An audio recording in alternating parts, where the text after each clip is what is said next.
Olá, meu nome é Daniel, sou psicólogo da Atenção Básica de São Bernardo do Campo e montei este canal para prestar suporte e apoio psicológico virtual para os grupos de saúde mental enquanto durar a pandemia do Covid-19 e o isolamento social. Olá, o tema de hoje é como lidar com a raiva. No nosso formulário apareceram alguns temas de frustração, de ansiedade, de raiva. Eu achei que eles eram parecidos o suficiente para a gente tentar tratar eles numa apresentação só. Vamos lá? Acredito que vocês já tenham as suas próprias experiências, né? De frustração, de ansiedade, de raiva. Então não vou ficar buscando tantos exemplos, acho que vocês têm os de vocês.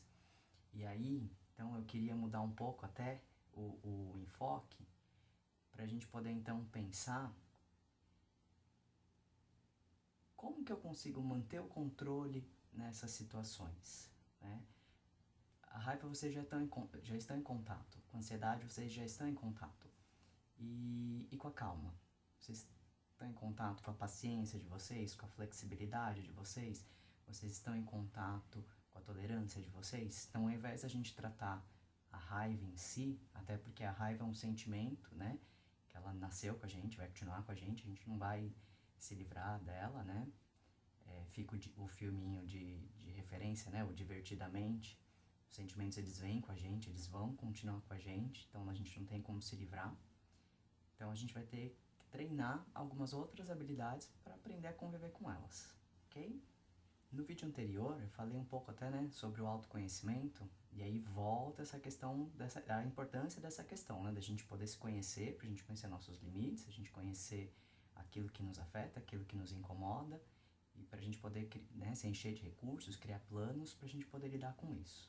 Qualquer coisa volta lá no outro vídeo, dá uma olhadinha, pratica os seus exercícios de autoconhecimento, que vai ser importante também para essa etapa. Então, como eu disse, o primeiro filminho, né, que a gente vai usar de referência é o Divertidamente.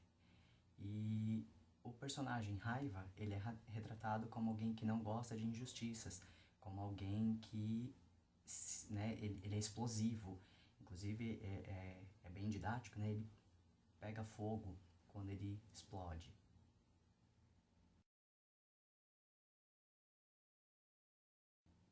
Mas uma coisa que a gente tem que pensar nessas cenas em que ele explode é que essas explosões são intensas, mas são rápidas. Ele não fica pegando fogo um dia inteiro, um mês inteiro. Ele pega fogo por alguns segundos. Se a gente conseguir, então, tirar aí uma lição de que a raiva, ela é explosiva, mas ela também tem um período de duração curto. Então, se a gente conseguir segurar esse primeiro pico, a gente já volta a pensar um pouco mais racionalmente.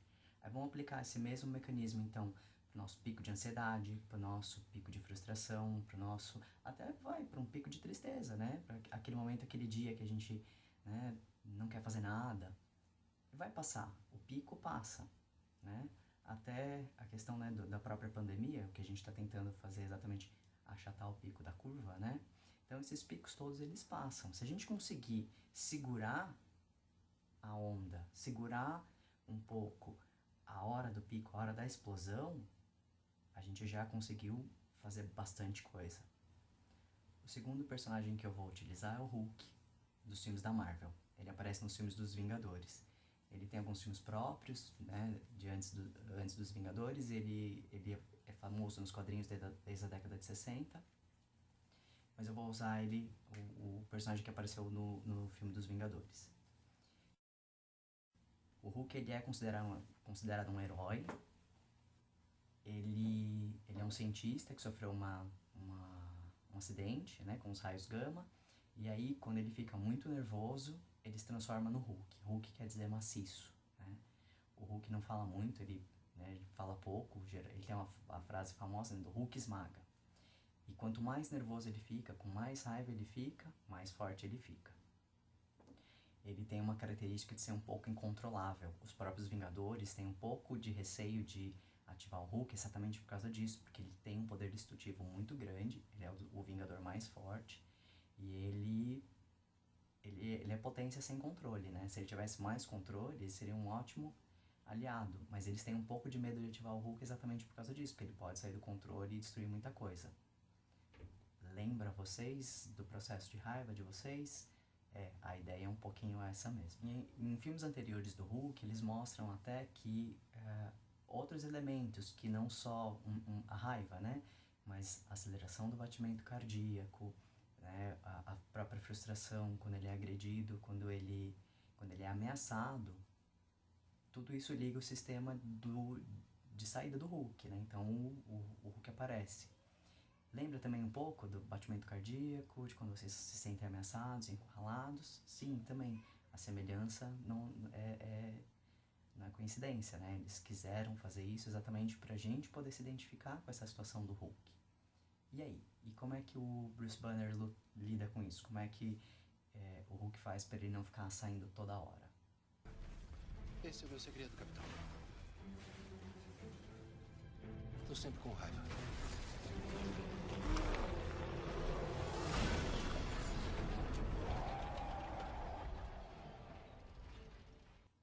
Como ele diz, né? Ele tá sempre com raiva. Quer dizer, o que isso significa? Significa que ele tem uma dose, né? Uma quantidade ali que ele consegue tolerar. Uma quantidade que ele consegue lidar diariamente, o tempo inteiro, sem nem fazer ele suar, sem nem fazer o Hulk pensar em sair. Então, o que a gente aprende com isso? Que a gente tem que ter, lembra que eu falei no começo, um pouco de tolerância, um pouco de flexibilidade. Se o Hulk fosse intolerante a tudo que de frustração, de raiva, tudo que acelera o batimento cardíaco dele, toda hora o Hulk ia sair, toda hora o Hulk ia aparecer. Então, ele precisa criar essa tolerância para que ele consiga, então, controlar, né, a hora que o Hulk sai. Se ele tentasse eliminar a própria raiva, ele ia falhar, né? Ele não ia conseguir ser bem sucedido de jeito nenhum, porque a gente não vai poder se livrar da raiva, e o Hulk ia sair o tempo inteiro. Então, ele faz o contrário, ele aprende a lidar com a raiva. Então, ele cria um tanto, né, de tolerância, e dentro daquilo, ele está controlado. Não é que ele não sente raiva, é que ele sente raiva o tempo inteiro, só que essa raiva não desestabiliza. Assim como eu também mencionei, né, no outro vídeo sobre autoestima e o nosso conhecimento, que ele criou um recurso que não impede ele de continuar vivendo, não impede ele de realizar as tarefas a que ele se propôs. Vou usar mais uma referência, que são os atletas. Acho que vocês também viram, né, que as Olimpíadas foram canceladas, e vocês chegaram a ver ou entender, né, o porquê que as Olimpíadas foram canceladas. Os atletas, né, de nível olímpico, de nível, né, profissional, assim, eles treinam constantemente mesmo. Eles não param de treinar, porque eles estão num nível de performance muito alto, que exige treino constante. Pode parecer fácil aquilo que eles estão fazendo, porque eles já fazem muito bem, porque eles estão treinados, até porque às vezes parte da própria performance deles implica nisso, né? Muito da turma da ginástica, né, da ginástica artística, da ginástica olímpica, da ginástica rítmica, eles têm que estar sorrindo, né? Não só esses atletas, assim como o balé, né, ou as danças em geral, geralmente eles estão fazendo muita força, né? Eles estão muito concentrados para acertar os movimentos, para cair no lugar certo. Então eles estão gastando uma energia tremenda. O sorriso tá lá, a postura tá lá, para parecer fácil, mas é só parecer mesmo, porque é bastante difícil. E aí, quando a gente tem um atleta que não pode treinar, mesmo que ele esteja dentro de casa tentando se movimentar, não é a mesma coisa, né? Eles estão perdendo massa, eles estão perdendo movimento, eles estão perdendo várias coisas que eles vão precisar para fazer a performance no nível olímpico. Então, o que a gente também aprende com isso, né, para nossa vida? Que a gente vai ter que treinar constantemente aquela nossa flexibilidade, tolerância, aquele nível de raiva que o Hulk tem o tempo inteiro. Porque a gente vai parecer que tá lidando bem, mas a gente vai estar fazendo sempre um esforço contínuo. Eu vi também recentemente, né, essa apresentação que teve do Cirque du Soleil, e uma das coisas que me chamou a atenção, né, é como os artistas saem ofegantes de cada performance. É tudo muito lindo, é tudo muito sincronizado, é tudo muito preciso. E aí quando termina, você vê quanto que eles estão exaustos, né? E por que exaustos? Por causa da força, por causa da concentração. Então, da gente também poder ter uma noção de que quando a gente colocar a nossa tolerância, colocar a nossa paciência em exercício, a gente vai cansar. Então, é importante que a gente também tenha protegido espaços para a gente descansar, para a gente se renovar, para a gente recarregar as baterias, porque tudo isso vai ser um esforço ativo, né? A paciência não vem só porque eu fiquei lá parado, assim, vem paciência, vem em mim. Não, não é assim. A gente tem que ir atrás, a gente tem que fazer esforço, a gente tem que fazer, aliás, muito esforço, né? Para ser alguém tolerante, paciente, calmo, contido.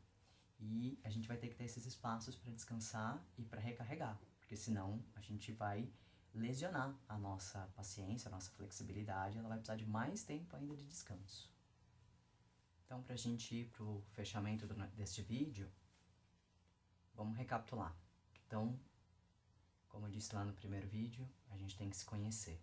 Quanto mais vocês se conhecerem, mais vocês vão conseguir criar recursos para contornar, né, as falhas, contornar as ansiedades e criar planos, né, que te ajudem a exercitar a sua tolerância, a sua paciência, né?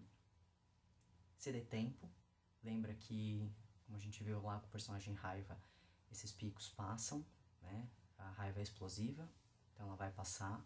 Então, se dê tempo, se permita respirar, pensar. Você não precisa sair agindo, né, direto sempre. Se dá tempo se permite, né? Se dê esse tempo de pensar, de refletir antes de responder. Assim como o Hulk, adquira um patamar de tolerância, né? Para que um pouco de raiva, um pouco de frustração, um pouco de falta de controle, um pouco de limite do outro não desestabilize o seu mundo. Que você consiga lidar com isso. Como que a gente vai fazer isso? Como a gente aprendeu lá com os atletas? Treino constante. Para ter uma performance de alto nível, eu preciso treinar muito. Se eu não treinar, eu não vou para a Olimpíada, né? O que está acontecendo com os atletas? Eles cancelaram a Olimpíada porque eles não estão treinando. Então, se eu não treino, não vou ganhar a medalha de ouro. Então, a ideia é que a gente continue treinando sempre. Lembra que todo esse treino, todo esse esforço, tudo isso vai te cansar.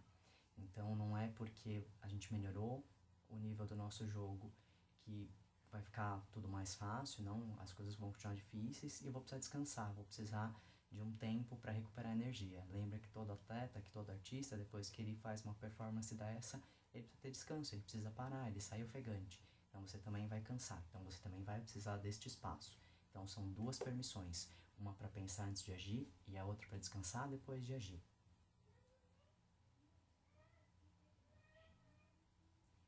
E para finalizar, né, lembrando sempre que esses vídeos não vão substituir o processo de terapia, se ainda for necessário, não hesite em pedir ajuda. Pode ser uma ajuda profissional, né, a terapia é um espaço importante para exatamente todos esses treinos, mas pode também ser uma ajuda de amigos, familiares, né, das pessoas que te apoiam. Essa ajuda também é bastante importante, essas pessoas vão ser bastante importantes para você. Espero que faça sentido para vocês. Até a próxima.